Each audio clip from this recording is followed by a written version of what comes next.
हाँ जी, तो कैसे आप लोग? आशा करता हूँ आप लोग बहुत ही अच्छे होंगे, स्वस्थ भी होंगे और अपने-अपने पढ़ाई में मस्त होंगे। तो प्यारे बच्चों, आप सभी को पहले दिल से धन्यवाद बोलना चाहता हूँ, क्योंकि आप सभी ने पार्ट 1 को बहुत सारा प्यार सपोर्ट दिया है। तो इसी तरह से प्यार सपोर्ट देते रहिए, आगे बढ़ते रहेंगे और आप लोग के लिए हम एकदम दिल से मेहनत करते रहें। तो साथियों प्यारे बच्चों, आप सभी का पार्ट 1 तो इंट्रोडक्शन हो गया था, 3.1 भी खत्म हो गया था, तो आज हम लोग का यह होगा पार्ट 2 होगा, जिसमें हम लोग जो है ना प्रश्नावली 3.2 देखने वाले हैं। आप सभी जानते हैं हम लोग का ये सेशन जो चल रहा है, यह एनसीईआरटी का चल रहा है, बुक चल रहा है ना? ध्यान दीजिएगा, ये एनसीईआरटी बुक इसे आप लोग पहचानते होंगे, जो आप लोग कोचिंग वगैरह में पढ़ते हैं ना, वही है। तो चलिए आगे बढ़ते हैं। तो देखिए, यह जो है आपका एक्सरसाइज 3.2 है। तो पहला प्रश्न को ध्यान से समझिएगा। देखिए, हम एक एक क्वेश्चन को प्यारे बच्चों बहुत ही बारीकी से पढ़ते हैं और आप लोग को समझाने का प्रयास करते हैं, ताकि आप लोग को जरा भी डाउट ना रहे। और जब भी आप लोग सवाल बनाइएगा तो सबसे पहले क्या कीजिएगा, क्वेश्चन को 1 से 2 बार आप लोग अच्छी तरह से पढ़िए। यह सवाल क्या है? निम्न समस्याओं में रेखीय समीकरणों के युग्म बनाइए। पहले क्या करना है हमें? रेखीय समीकरण का युग्म बनाना है। जो भी यहाँ पे शर्त दिया रहेगा, उसको उससे क्या करेंगे? रेखीय समीकरण का युग्म बनाएंगे। उसके बाद क्या करेंगे? उनके ग्राफीय विधि से हल ज्ञात कीजिए। यानी उनका जो हल निकाल लेंगे, किस विधि से? ग्राफीय विधि से हल निकालेंगे। तो आइए इसको सॉल्व करते हैं। सवाल क्या है? कक्षा 10 के 10 विद्यार्थियों ने एक गणित की पहली प्रतियोगिता में भाग लिया। यानी गणित का अंतराक्षी खेला जाता है। कोई किसी से सूत्र पूछता है, कोई फलाना सूत्र पूछता है ना, वह गणित का एक क्या हुआ, अंतराक्षी हुआ, पहली प्रतियोगिता हुआ। जैसे हम लोग वर्ड मीनिंग में खेलते हैं ना, ए से apple, A double P L E, E आया, ई से फिर दूसरा वर्ड बोला जाता है, दूसरा पक्ष के व्यक्ति। उसी प्रकार से मैथ का भी अंतराक्षी होता है। तो कक्षा 10 के 10 विद्यार्थियों ने एक गणित की पहली प्रतियोगिता में भाग लिया। इतना समझिए। कक्षा 10 में कितना विद्यार्थी है? 10 विद्यार्थी है। लड़का और लड़की मिला के कितना है? 10। तो आगे क्या है कि लड़कियों की संख्या जो है, लड़की जो है, गर्ल्स जो है, लड़कियों की संख्या लड़कों की संख्या से 4 अधिक है। यानी कि लड़की जो है लड़का से 4 अधिक है। इसका मतलब हुआ लड़की और लड़का में डिफरेंस कितना का है? 4 का है। तो प्रतियोगिता में भाग लिए लड़कों और लड़कियों की संख्या ज्ञात कीजिए। चलिए, माना कि लड़कियों की संख्या, लड़कियों की संख्या मान लिया जाए कि लड़की कितना है? एक्स लड़की है, ठीक है, तथा लड़कों की संख्या, लड़कों की संख्या, लड़का कितना है? तो लड़का वाई। मान लिया कि लड़की जो है एक्स है, लड़का कितना है? वाई। चलिए, प्रश्न से, प्रश्न में एक चीज है कि कक्षा 10 के 10 विद्यार्थी, यानी कि विद्यार्थी कितना है? 10 विद्यार्थी। क्या लिखेंगे? विद्यार्थियों की संख्या, विद्यार्थियों की कुल संख्या कितना विद्यार्थी है? तो 10 विद्यार्थी है।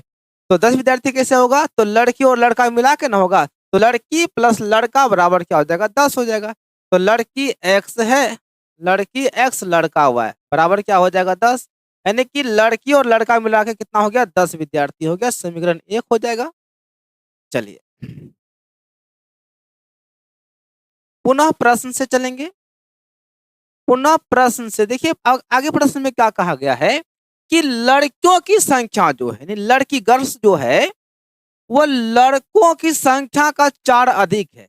इसका मतलब हुआ लड़की जो है लड़का से 4 अधिक है। इसका अर्थ यह हुआ कि लड़की और लड़का में अंतर कितना का है?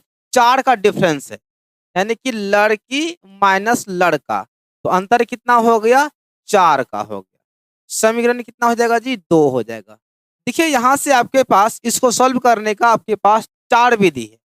पहला तो प्रतिस्थापन विधि है, दूसरा आपके पास विलोपन विधि है, तीसरा आपके पास जो है ना वज्र गुणन विधि है, और चौथा जो यहाँ पे पूछा गया है ग्राफीय विधि। तो प्यारे बच्चों, जो विधि आपसे पूछेगा ना, आपको उसी विधि से सवाल को सॉल्व करना है। यदि हम चाहे तो इसको विलोपन विधि से तुरंत हल करके धर देंगे, लेकिन यहाँ क्या पूछा गया, ग्राफीय विधि से, तो आपको ग्राफीय विधि से ही हल करना पड़ेगा। ठीक है ना, यानी कि आपको क्वेश्चन से बाहर नहीं जाना है, तो आपका सवाल है उसके अकॉर्डिंग ही आपको क्या करना है जी, आंसर बताना है। तो समीकरण हमारा जो है ना 1 2 निकल गया। अब क्या करेंगे, लिखना है ग्राफीय विधि। ग्राफीय विधि एक बार फिर से मैं आप सभी को बता देना चाहता हूं कि आपसे जो विधि यहाँ पे पूछ रहा है, जिस विधि से बोल रहा है हल करने के लिए, आपको उसी विधि से हल करना है ना। नहीं तो आप किसी भी विधि से हल कीजिएगा ना, आपका आंसर तो उतना आएगा, लेकिन जो बोल रहा है यहाँ पे ग्राफीय विधि, तो ग्राफीय विधि से ही चलना है और कोई विधि से नहीं चलना है। ग्राफीय विधि से कैसे लिखेंगे, समीकरण 1 को लेना है। समीकरण 1 से, 1 में क्या है, x प्लस वाई बराबर 10 है, तो x बराबर क्या हो जाएगा 10, और माइनस हो जाएगा y, प्लस से हो जाएगा माइनस में ना। तो चलिए इसके लिए क्या लिखते हैं, एक मान सारणी बना लेते हैं। मान सारणी, चलिए मेरे भाई, मान सारणी आपको पार्ट 1 में ही पढ़ाए थे कि मान सारणी कैसे बनाना है ना। अपने मन से मान लेना है, ऐसा मान लेना है ताकि मान सटीक हो, छोटा हो। तो चलिए y का मान रखते हैं, y का मान लेते हैं 4। ध्यान दीजिएगा 4, यहाँ धरेंगे y का मान 4, तो 10 में घटेगा 4 तो कितना बचेगा 6। 6 किसका मान होगा, x का मान होगा, x का मान हो जाएगा 6। यदि मान ले जाओ y का मान ले 5, y का मान लेते हैं 5, यहाँ धरेंगे 5, 10 में घटेगा 5 तो बचेगा 5, तो x का मान कितना आ जाएगा, 5 आ जाएगा। चलिए यह आपका पहला मान सारणी होगा।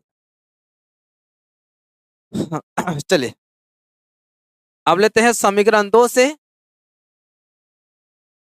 समीकरण 2 से, समीकरण 2 में क्या है मेरे भाई, x माइनस वाई बराबर 4 है। देखिए x माइनस वाई बराबर 4 है, तो इसलिए x बराबर क्या हो जाएगा, देखिए ध्यान से, माइनस में है ना, आ जाएगा प्लस में, 4 प्लस हो जाएगा y। ठीक है, बात समझ में आया। ये तो 4 तो प्लस में था, y माइनस में था, इसको इधर लेकर आएंगे तो क्या होगा, माइनस से प्लस में हो जाएगा। क्लियर है ना। इसके लिए भी क्या करना है जी, एक मान सारणी रेडी कर लेना है। चलिए मान सारणी, कम से कम 2 गो मान मानना है, 2 से अधिक भी आप ले सकते हैं, कोई दिक्कत नहीं। ठीक है ना, लेकिन हाँ कम से कम 2 होना चाहिए, 2 से कम नहीं होना चाहिए। 2 या 2 से अधिक आप ले सकते हैं। तो चलिए जी, y का मान क्या लेते हैं, यहाँ पे देखिए y का मान 1 लेंगे, यहाँ धरेंगे 1, तो 1 जोड़ 4 तो कितना हो जाएगा, x का मान 5 आ जाएगा।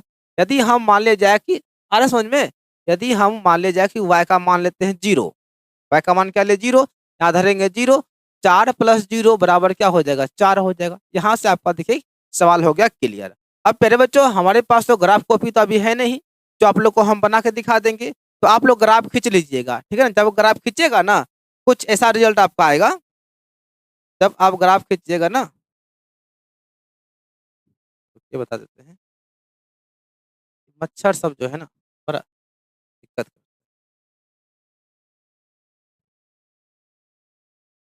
इनको क्या,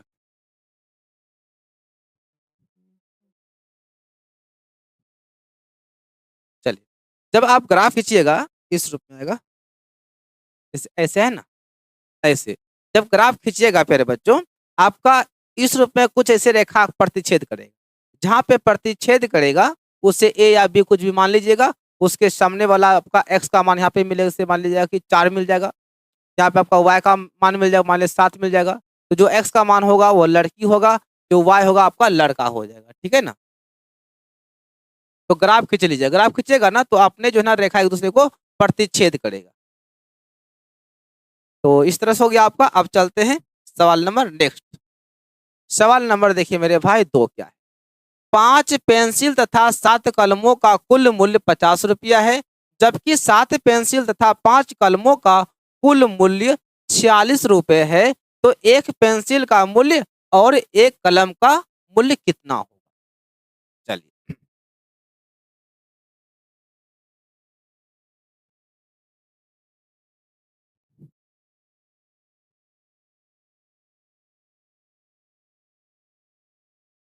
माना कि एक पेंसिल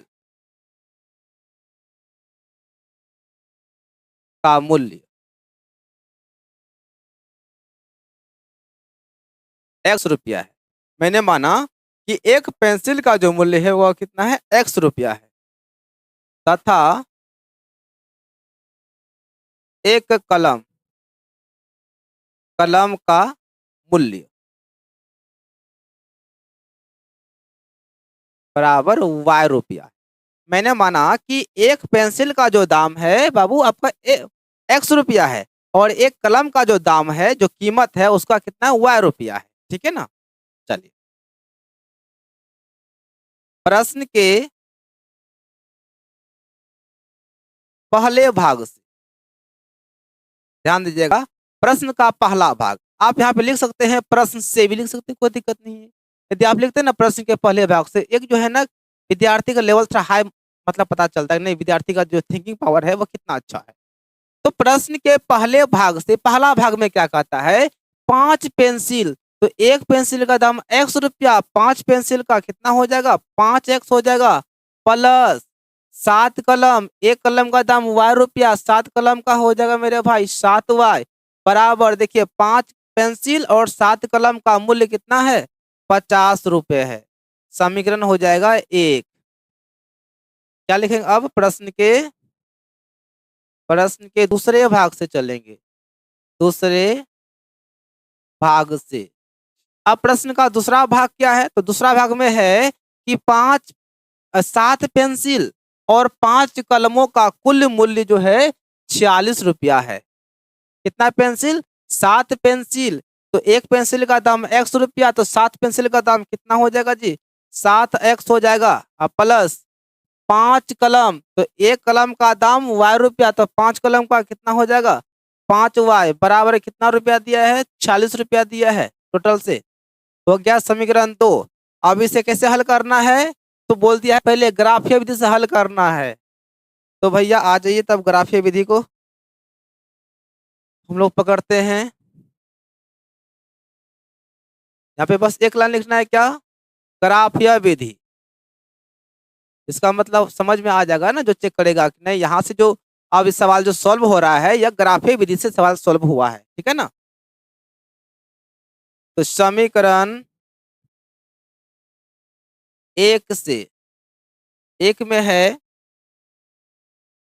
5X प्लस 7Y बराबर 50, तो 5X बराबर 50, ये प्लस से हो जाएगा माइनस में 7Y, इसलिए x बराबर कितना हो जाएगा, 50 माइनस 7Y बट्टे आपका हो जाएगा 5, है ना, गुना से हो जाएगा भाग में।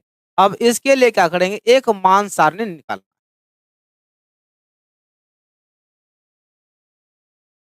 मान सारणी। चलिए, ये x ई y, यानी कि अब क्या करना है, आपको y का मान अपने दिमाग से मानना, ऐसा मानना है ताकि 7 से गुना हो जाएगा, फिर 50 घटेगा, फिर 5 से भाग भी लगना चाहिए, ऐसा थोड़ा आपको थोड़ा सोचना पड़ेगा।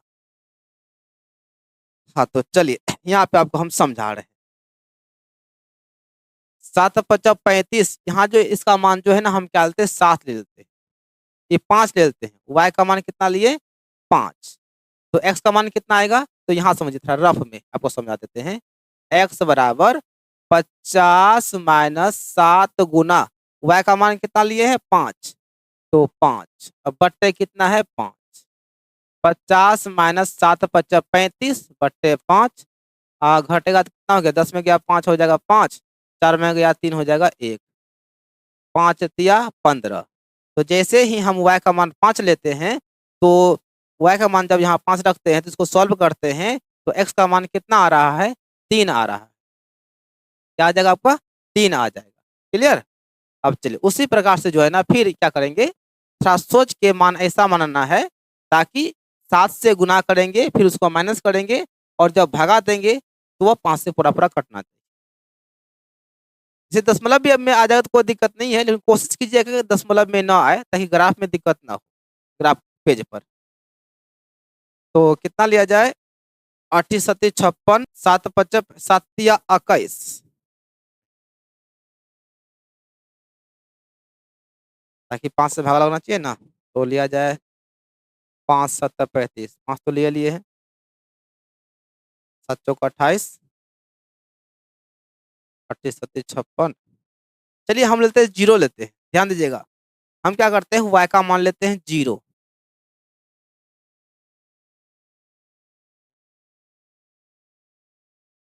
क्या लेते हैं, जीरो। चलिए हटा देते हैं।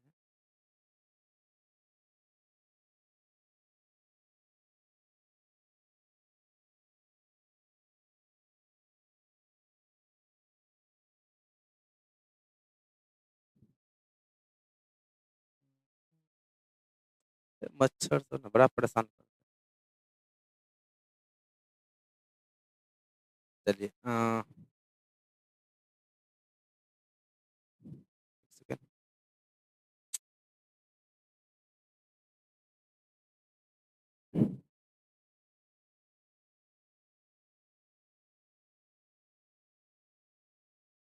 चलिए, तो क्या बोल रहे थे कि y का मान क्या लिए हैं, जीरो। ध्यान से समझिएगा, जीरो। तो यहाँ धरना है जीरो। चलिए आपको हम साइड में समझाते हैं यहाँ पे।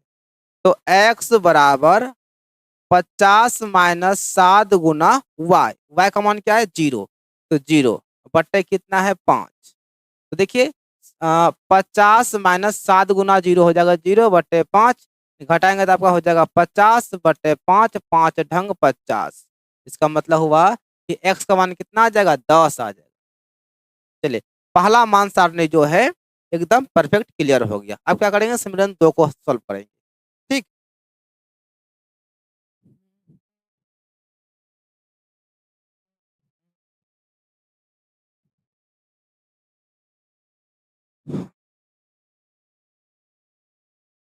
समीकरण 2 से, समीकरण 2 से ध्यान दीजिएगा। समीकरण 2 क्या था जी, 2 था हमारा 7x plus 5y, 7x plus 5y बराबर 46, है ना। चलिए, यहां से भी क्या करते हैं, y का मान निकालते हैं। 5y बराबर क्या हो जाएगा, 46, प्लस से हो जाएगा माइनस में 7x, इसलिए y का मान कितना हो जाएगा, 46 माइनस 7x बट्टे कितना हो जाएगा, 5। अब इसके लिए भी एक प्यारा सा सुंदर सा मान सारणी, अपने मन से जो मान मानते हैं तो उसी को क्या कहते हैं, मान सारणी कहते हैं, एक्स वाई। चलिए, मेरे बच्चों x का मान क्या लिया जाए, 7 21 21 5। हाँ, x का मान क्या लेते हैं, 3 लेते हैं। ध्यान दीजिएगा यहाँ पे। तो y बराबर क्या है, 46 माइनस 7 गुना, मैंने x का मान कितना लिया, 3। तो 3 बट्टे कितना है, 5। ध्यान दीजिएगा, 46 माइनस 7 या 21 हो जाएगा बट्टे 5 है। यहाँ घट गया तो आपका हो जाएगा 5, 4 में गया 2 हो जाएगा 2, 25 हो जाएगा जी। तो आपका y का मान कितना आ जाएगा, 5 आ जाएगा। तो आ गया 5। ऐसा समझ में आया। यह काम था रफ में आप लोग कर लीजिएगा, क्योंकि ग्राफ पेज ना आप छोटा पड़ जाएगा, इसलिए आप लोग रफ में कर लीजिएगा। तो आप सामने यहाँ भी कर सकते, कोई दिक्कत नहीं है, लेकिन वही होगा कि ग्राफ पेज पे क्या होगा, आपका जो ना जगह कम बचेगा, इसलिए हम यहाँ पे डायरेक्ट आपको बता रहे हैं, आप साइड में कर लीजिएगा। हाँ, तो चलिए अब क्या लिया जाए, x का मान लेते हैं क्या, 8 सत्ती 56, 8 लेते हैं। ध्यान दीजिएगा, y बराबर क्या है, 46 माइनस 7 गुना 8 लिए बट्टे 5 है। देखिए ध्यान से, 46 माइनस 8 सत्ती 56 बट्टे 5, नीचे 5 है, उल्टा घटेगा तो माइनस में रहेगा। 6 में 6 गया 0, और 5 में गया 4 हो गया 1, 5 दूनी 10, कितना आ गया, -2 आया ना। जब मैंने x का मान 8 लिया तो y का मान कितना आ गया, -2 आ गया। तो आराम से आप लोग को क्या करना है, ग्राफ कॉपी पर इसको सॉल्व कर लेना है, इसको बैठा लेना, ठीक है ना।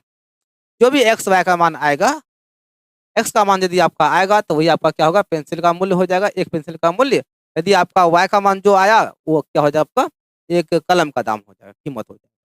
ऐसा करते हैं कि आप लोग समझ गए होंगे। तो चलिए आप लोग आगे चलते हैं। हाँ जी, सवाल नंबर 2 चलते हैं कि अनुपातों A1/A2, B1/B2 एंड C1/C2 की तुलना करके ज्ञात कीजिए कि निम्न समीकरणों के युग्म द्वारा निरूपित रेखाएं एक बिंदु पर प्रतिच्छेद करती है या समांतर है अथवा समपाती। मेरे बच्चों, आप सभी को जो है ना पार्ट 1 में ही इसका सारा फंडामेंटल जो है ना बता दिए थे। किस कंडीशन में प्रतिच्छेदी होता है, किस कंडीशन में समांतर होता है, किस कंडीशन में समपाती होता है, आपको हर चीज पढ़ा दिए हैं, ठीक है ना। लेकिन फिर भी जो है ना आप सभी को थोड़ा यहाँ पे समझा देते हैं। यदि आपका प्यारे बच्चों A1/A2 equal to not B1/B2, यदि आपका इस रूप में समीकरण आ जाता है तो इसके लिए पता है क्या होता है, प्रतिच्छेदी होता है। क्या हो जाएगा, प्रतिच्छेदी हो जाएगा। दूसरी बात, यदि आपका A1/A2 equal to B1/B2 equal to not C1/C2, यदि ऐसा आता है तो इसके लिए क्या होगा, आपका संपाती हो जाएगा। संपाती को हम लोग आश्रित भी कहते हैं, ठीक है। तीसरा क्या होगा, यदि A1/A2 बराबर B1/B2 equal to not C1/C2, यदि इस रूप में आ जाता है बाबू तो क्या होता है कि ग्राफ रेखाएं जो है समांतर होती है। क्या होती है, समांतर होती है। इन तीनों कंडीशन को एकदम से ध्यान में रखिएगा, ठीक है ना। अभी सवाल हम लोग सॉल्व करेंगे तो ये तीनों का काम। चलिए जी, इसको सॉल्व करते हैं।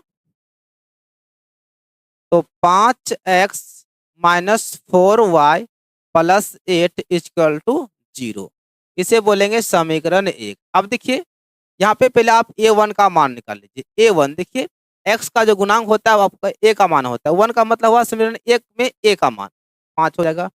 और B1 क्या हो जाएगा, y का गुणांक -4।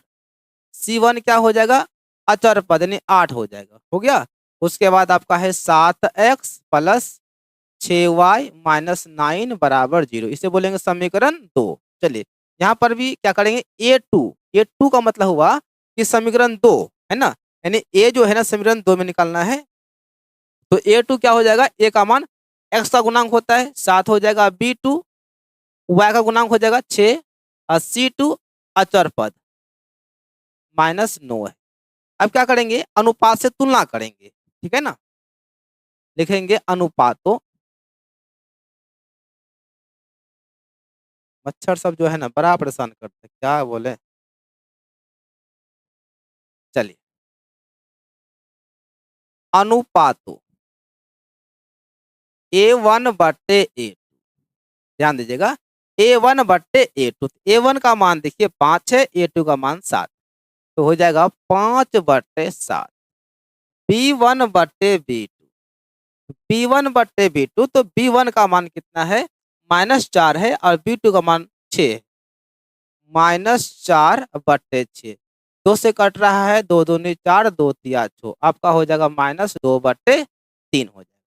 तो प्यारे बच्चों आप देख रहे हैं A1/A2 का जो अनुपात है मान 5/7 है और B1/B2 जो है -2/3 है। क्या बराबर है, बिल्कुल बराबर नहीं है। ईमान बराबर नहीं है। इसका मतलब यह हुआ कि चूंकि A1/A2 equal to not B1/B2, यानी कि ई दोनों का मान बराबर नहीं है, तो बराबर नहीं है।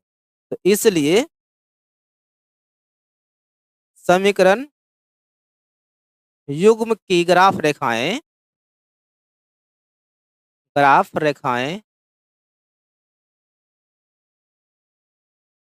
एक बिंदु पर प्रतिच्छेद करती है। आपको बताए थे ना इस रूप में रहेगा तो क्या होगा, प्रतिच्छेदी होगा। देखिए इस रूप में है ना, इस रूप में है तो क्या हो जाएगा, प्रतिच्छेदी होगा। वही क्या बोले, इस रूप में आ गया तो चूंकि इतना इस रूप में आ गया तो इसलिए समीकरण युग्म की जो ग्राफ रेखाएं हो जाएगी तो क्या हो जाएगी, इसके लिए प्रतिच्छेदी हो जाएगा। क्या बोले, एक बिंदु पर प्रतिच्छेद करती है। अरे बात समझ में। या आप यहाँ ये भी बोल सकते हैं क्योंकि A1/A2 equal to not B1/B2, इसलिए रेखाएं प्रतिच्छेदी। आप इतना भी लिख के बता सकते। चलिए अब यहाँ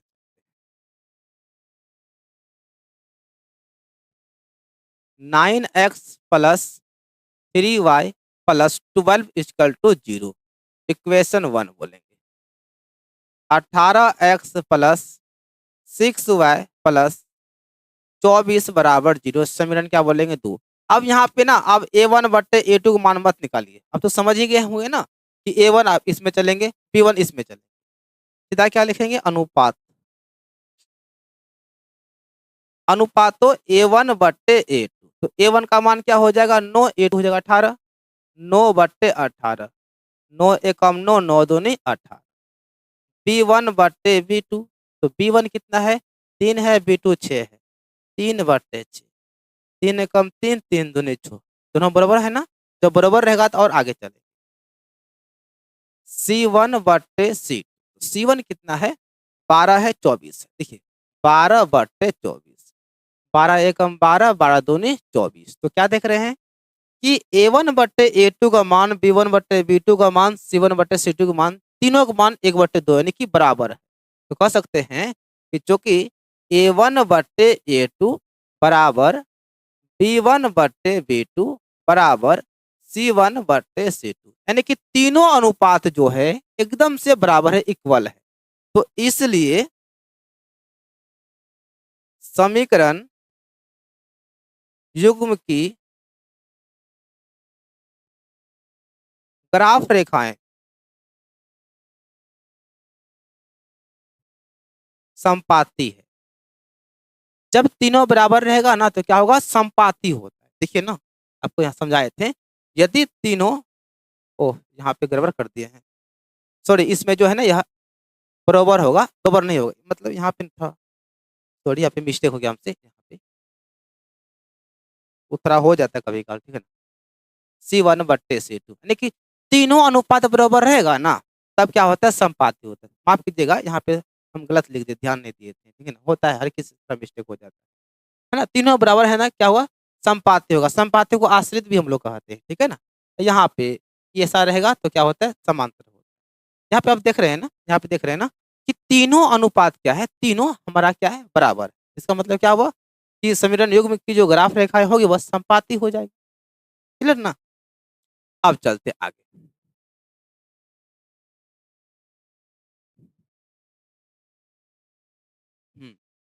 6x-3y plus 10 equal to 0 equation 1 है, और 2x-y प्लस 9 इक्वल टू 0 समीकरण 2 हो जाएगा। चलिए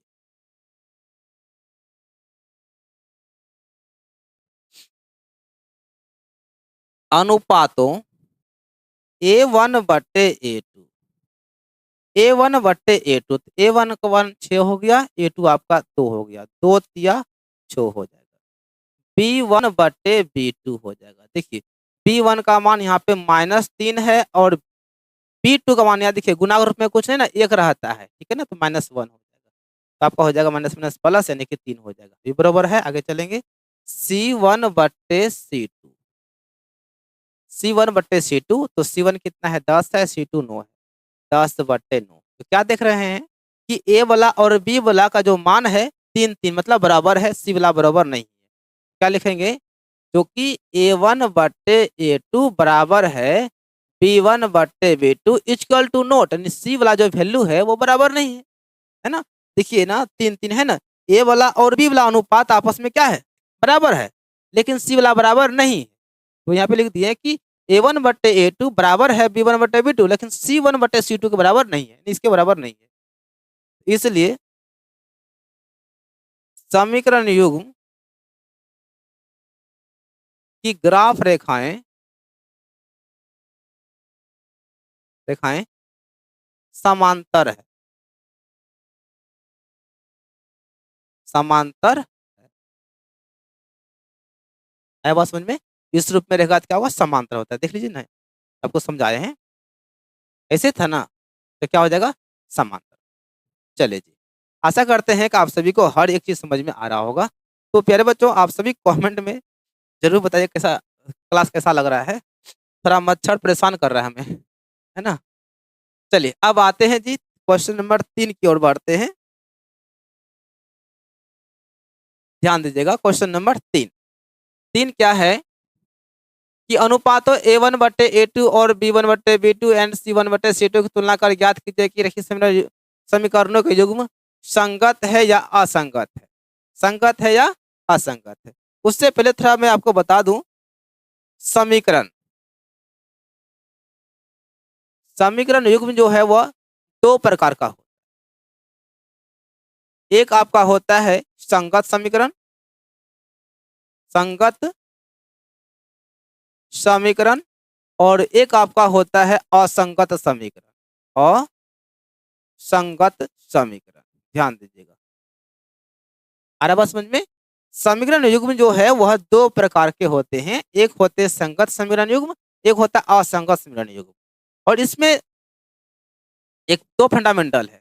यदि आपका A1/A2 equal to note B1/B2 इस रूप में रहेगा, फिर भी वह संगत में ही आता है। दूसरा में यदि आपका A1/A2 बराबर B1/B2 बराबर C1/C2 यदि तीनों बराबर हो जाएगा तो भी क्या होगा, संगत होगा। बात समझ में आया हम क्या बोल रहे हैं। यदि आपका प्यारे बच्चों, यदि इस रूप में रहेगा समीकरण युग्म फिर भी संगत होगा, इस रूप में रहेगा फिर भी क्या होगा, वह संगत ही होगा। और असंगत का बस एक ही टर्म है, वो आपका है A1/A2 equal to B1/B2 equal to not C1/C2। यह क्या होगा, आपका असंगत के लिए हो जाएगा। आगे बात समझ में। एक सेकंड, थोड़ा सा लाइट का दिक्कत हो रहा है।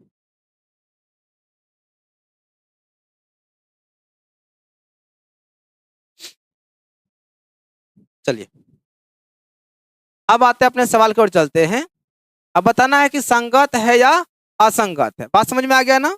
यदि इन दोनों में से कोई रूप में अगर सिमरन आ जाता है तो वह क्या होगा, संगत होगा। बस असंगत के लिए क्या होगा, बस एक ही चीज ई वाला होगा। ऐसा रहेगा तब का असंगत हो जाएगा। चलिए सॉल्व करेंगे। तो 3x+2y बराबर 5 समीकरण क्या है, एक है। दूसरा आपका है 2x-3y बराबर 7 समीकरण क्या हो जाएगा, 2। चलिए जांच कर लेते हैं। अनुपातों A1/A2, A1 क्या है जी, 3,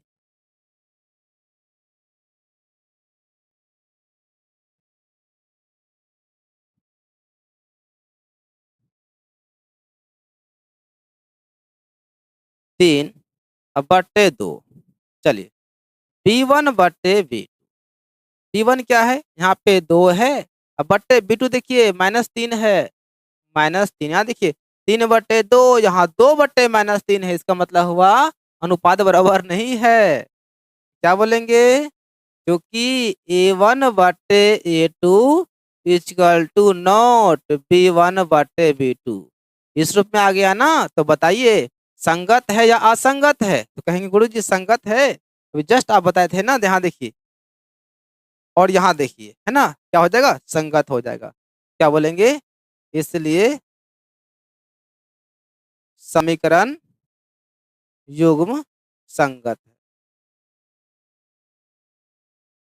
क्या है जी, संगत है। चलिए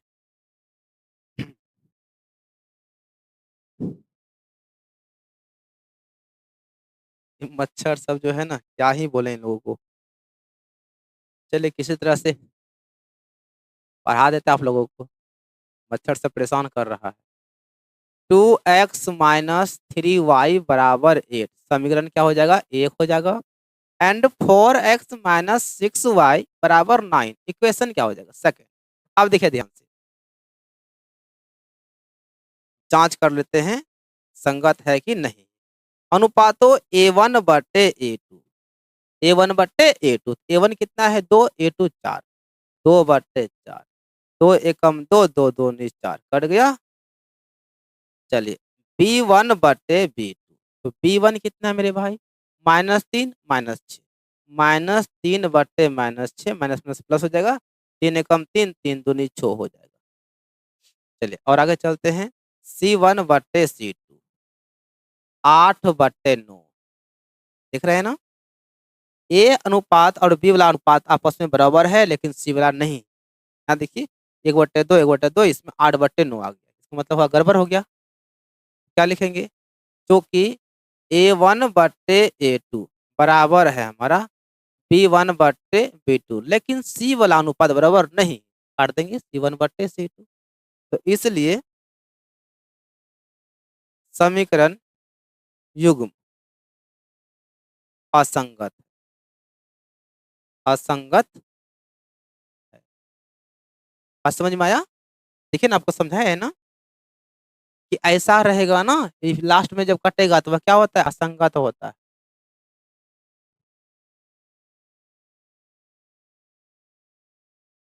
चलिए अब इसमें आते हैं, नंबर 3 में आते हैं।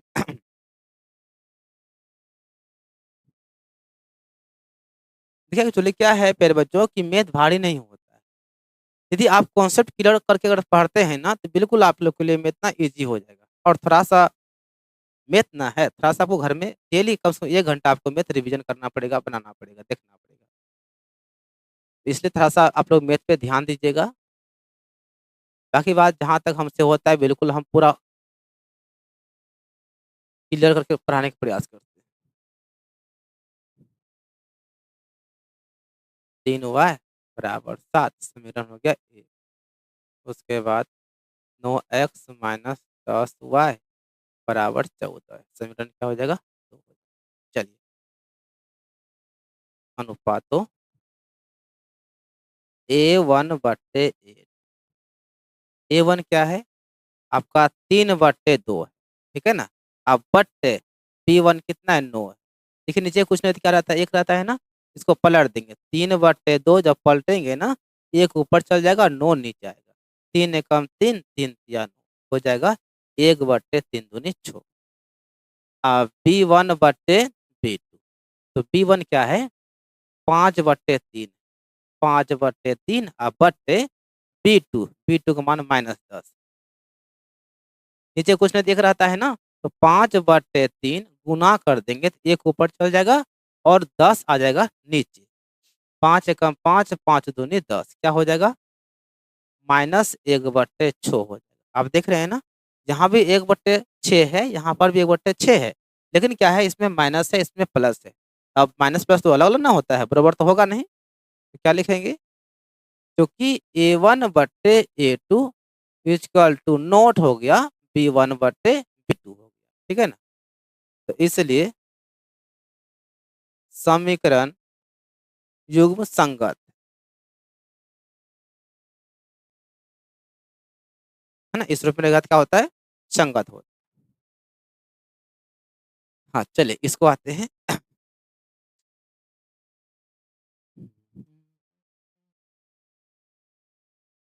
अरे भाई मच्छर का है, परेशान करते रहो।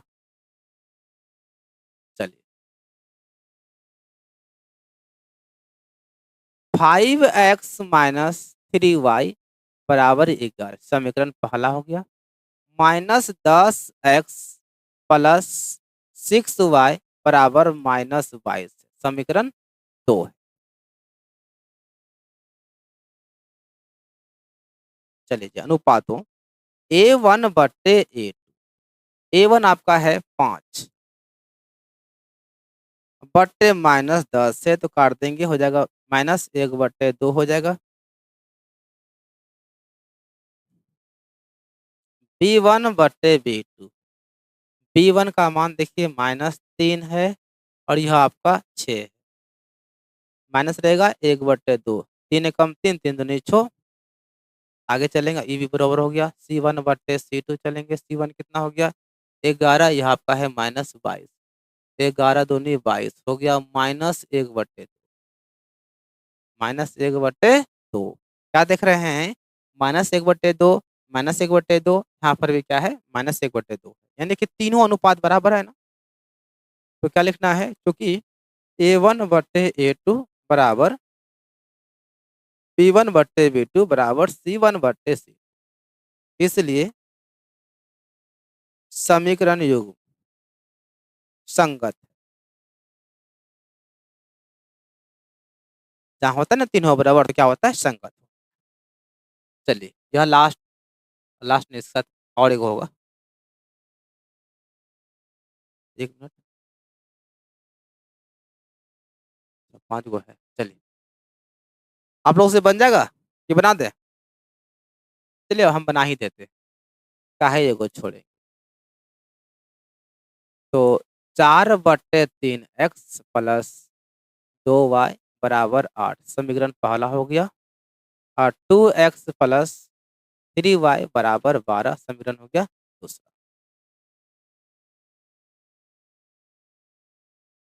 अनुपातों A1/8। A1 क्या है? 4/3 अब बट्टे 2, नीचे कुछ नहीं 1 है। 4/3 गुना कर देंगे, 1 ऊपर 2 नीचे, 2 दूनी 4, तो हो जाएगा 2/3।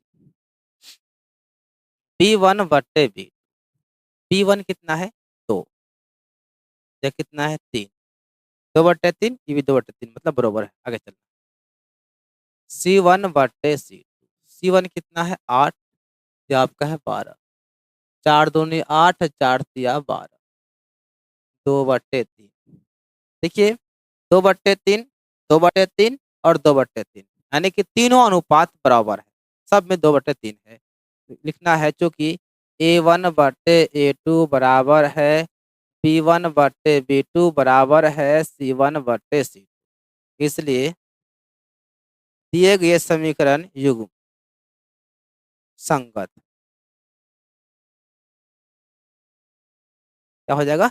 संगत हो जाएगा। चलिए मेरे भाई, अब जो है ना आगे हम लोग जो है ना पार्ट 3 में कल चलेंगे। आज के लिए बस इतना ही, और आशा है कि आप सभी को पूरा कॉन्सेप्ट के साथ समझ में आ गया होगा। तो वीडियो यदि आप लोग को अच्छा लगता है कि मतलब ऐसा अगर आप लोग लग रहा है कि आप लोग के लिए हम मेहनत कर रहे हैं, तो आप लोग से रिक्वेस्ट है, निवेदन है प्यारे बच्चों साथियों कि आप सभी वीडियो को अपने दोस्तों तक जरूर शेयर कीजिएगा, ठीक है ना? तो चलिए मिलेंगे हम लोग कल। दिल से सभी को धन्यवाद प्यारे बच्चों वीडियो देखने के लिए। जय हिंद, बेस्ट ऑफ लक।